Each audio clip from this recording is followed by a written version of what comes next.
Alright, ladies and gentlemen, so while we have the other game sort of queued up behind other matches at the moment, we did actually find a best of three that's going to be pretty useful for you here. We have, spawning in the bottom left position of Daybreak as the Green Terran, ladies and gentlemen, performing oh so well at the WCS European Finals just last week. What will he be able to do now? It is LucifroN. And his opponent in the top right-hand corner as the Teal Protoss, ladies and gentlemen. Will he be able to take a couple of games off him? I'm not sure, because LucifroN, frankly, was absolutely bossing it up at WCS Europe. But the level of competition here at Dreamhack is high, and this guy is a pretty well-known Protoss player. Let's find out. It is Freizy. Oh, that's pretty funny. I just saw someone in chat say, I like this caster. Does he cast any big events? And it's like, well, I guess this doesn't really count. I'm not particularly sure. But hopefully I'll be there again at Bucharest and later on as well. That just prevented me from snorting there on my lovely caffeinated beverage. We have a probe now going to be moving out for Freizy via the third base location, which I really like. This is where the proxy marauders happened in the first game of the day that we broadcast earlier, if you guys remember correctly. And that's why Freizy is going via that route. Also going to be checking out the watchtower so we can get a glimpse of any SCV that might be in the area, really wanting to make sure that he doesn't actually get proxied in any way, shape, or form. So, really nice, thorough scouting there from Freizy, as we do have the gateway coming down now after the first gas. In the meantime, a command center first going down for LucifroN here. Note that no gas has been taken. This probe will immediately see that a barracks and command center completely and utterly block his way. And it looks like we have got another SCV here to try and pick off the probe. And oh, the probe actually goes down. LucifroN there managing to pick off the scouting probe. Freizy does actually get all the scouting information he needs, though. He knows that with that command center going down, that there is no way LucifroN would have any gas. And with the barracks going down as well, it's clearly a command center first. But nonetheless, this SCV now going to be marching off across the map towards the Protoss space with one kill under his belt. Must be feeling pretty darn chuffed about himself at this moment in time. And in the meantime, not an awful lot going down at the moment, because we have actually got the Nexus going down for Freizy in reaction to that command center first. So he went one gate expand off of it, and this is fairly safe in this particular position because the barracks only now is just starting to produce Marines, and the command center is about to finish as well. Now, barracks number 2 is already up from LucifroN, and he could go for the third barracks as well, or he could go for double gas. And there we go, and go straight into that tech. So we'll have fewer units to start off with, and he knows that's going to be okay because this SCV has scouted the Nexus has gone down.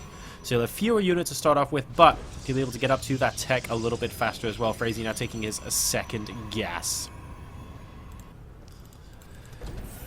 Mule getting dropped, of course, before that orbital command floats over. For those of you who perhaps aren't quite as familiar with Terran play, when you get your expansion, you always make it into an orbital command first and then drop the mule before floating it over, because the mule is worth a lot of minerals and you want to get the energy on that orbital command as quickly as humanly possible. So instead of floating it over and then turning it into an orbital command, you turn it into an orbital first, get the benefit there from the mule, and then lift it and put it down in the location you want it.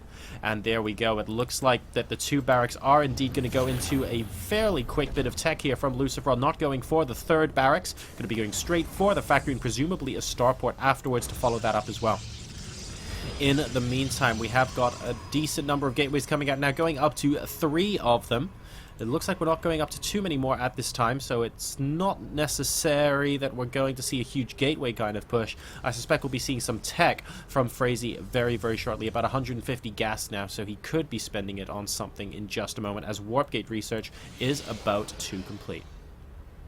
Grabbing his third and fourth gases at his natural expansion as well, as LucifroN moving in with a small number of Marines just to sort of poke about. And oh, he needs to be so careful with this Stalker, and by so careful I mean losing almost all of his hit points. This is not going to be terribly healthy for him at all.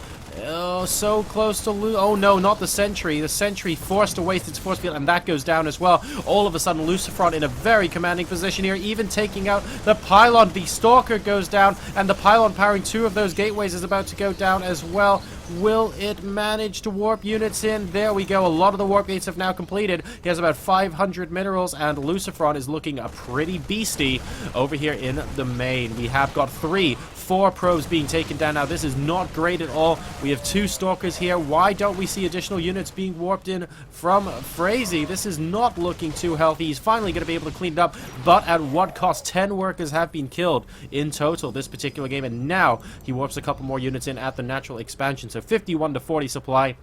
LucifroN doing very, very well indeed with that initial harass, and he saw no robotics facility, so look at this. He knows his opponent is slightly weaker now, gonna have to mine a bit more, so he immediately puts down that cloak on the starport. Very, very nicely done. We even have another tech lab going down on the barracks as well, and a lot more racks coming in, so it looks like LucifroN is going to be going very, very bio-heavy as a follow-up to this, because he knows that his worker count is higher than Freizy's at the moment. 43 plus mules versus 39 is good for a Terran player. He's getting a couple of bunkers just to make sure he's completely and utterly attack-proof for now, and these cloak banshees are going to be absolutely frustrating for Freizy to deal with. Let's take a look at what kind of tech he has going on. We have the robotics facility and the Twilight Council both going down inside the main now, so instead of warping in units, he actually was trying to go for fast tech. We have got Zealot Charge very, very quickly coming in here. Which will be useful, I guess, against concussive shell marauders and stuff like that, but possibly looking more towards a charge light archon later game composition. He could be getting blink after that as well, and an observer being chrono boosted at the robotics facility. So I wonder if Cloak is going to get cancelled in time. It's 7 seconds to completion, and LucifroN does not know that the robotics facility is there, so it looks like Cloak will not get cancelled, which is a pity, because that's going to be a little bit of a waste of gas, because we already have an observer out on the field. 2 stalkers being warped in. The Banshee cloaks, the stalkers hit him anyway, and now LucifroN knows exactly what is up. He knows that there is an observer out here prowling around, but actually the observer missing the rest of that Banshee there, which is interesting. Are we going to see the rest of it? There we go. The observer is now following it around, so LucifroN will not be able to get too much done with that investment in Cloak. And I think Freizy has bought himself a little bit of time now to try and catch himself up.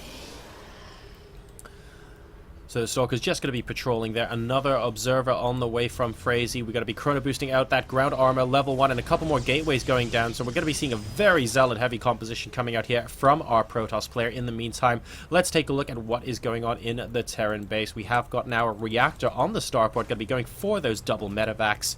Everything is looking hunky-dory as far as worker saturation is concerned. A lot of add-ons on these barracks as well. We have 3 tech labs and 2 reactors, so Marauder heavy in this composition. Would not be surprised to see concussive shells next come out of there. Just quickly grabbing that in before we start on the combat shields. It looks like a Banshee just disappeared off on this side of the map, and another one with 6 kills, rank Corporal, is unfortunately stranded on the top end of the map right now. Will Freizy spot the Banshee as it goes past? He does, only for a beef flicker on his mini-map. And here goes the Banshee for one last hurrah. I think he knows he is about to lose this, or at the very least he can't get any more damage on. Here come 2 Stalkers, and that's going to be that. So, units lost. Freizy really in the lead here, losing about twice as much as LucifroN thanks to that initial harass. We have workers 63 to 48 at the moment. LucifroN just doing a decent job of keeping Freizy on his toes. All the Banshees did actually go down, so LucifroN has lost more gas worth of units than Freizy at this point in the game. It is important to note he's lost a bit of tech, and Freizy going to be taking a little bit of a risk here to try and get back into it. He's going to be going for his 3rd base because he needs to get that worker count up as quickly as possible. Templar Archives now going down at the natural expansion. We have a scan coming down from LucifroN to see exactly what's going on. He sees that there are a couple of Immortals with this army composition. He hasn't yet seen the 3rd. I wonder if he's going to be going there or if he's going to be going straight for the natural. Does he think his opponent has taken the risk and gone for the 3rd? No, it looks like he's going straight into the natural expansion. So Freizy's going to attempt to hold this off. We need some force fields at the ramp. We do not have any force fields at the ramp. And LucifroN gets off a ridiculous amount of his army. And by ridiculous, I mean 100%, by the way. Up the top of the ramp, there are no force fields. GG, well played, ladies and gentlemen. And LucifroN is going to be taking game number 1 from Freizy.